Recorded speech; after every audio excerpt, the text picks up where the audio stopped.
పశ్చిమ ఆసియాలో ఉద్రిక్తతలు స్టాక్ మార్కెట్లను ముంచేస్తూ ఉన్నాయి. చమురు ధరల భయాలు, విదేశీ సంస్థాగత మదుపర్ల విక్రయాలు దేశీయ సూచీలను కుదిపేస్తూ ఉన్నాయి. ఫలితంగా ఇవాళ కూడా మార్కెట్లు భారీ నష్టాలతో ప్రారంభమయ్యాయి.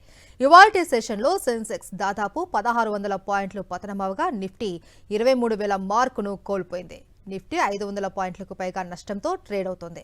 నిఫ్టీలో Hindalco, Tata steel, SBI, Mahindra and Mahindra, HDFC bank షేర్లు నష్టాల్లో కొనసాగుతున్నాయి. ఇక మ్యాక్స్ హెల్త్ కేర్, ఓఎన్జీసీ లాభాల్లో ఉన్నాయి. ఆటో, మీడియా, బ్యాంకింగ్, లోహరంగ సూచీలు 2% మేర నష్టపోయాయి. మరోవైపు రూపాయి విలువ దారుణంగా పతనమవుతోంది.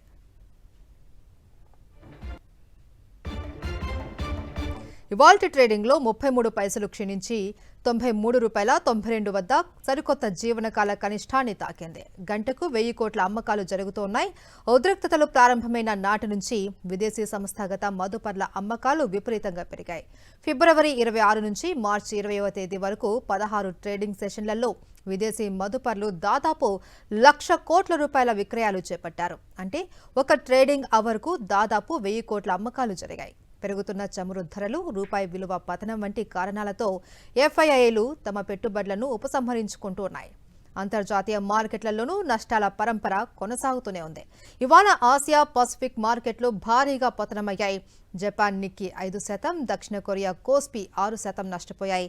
Australia ASX 2%, Hong Kong Hang Seng సూచీ దాదాపు 2% లాస్ అయ్యాయి.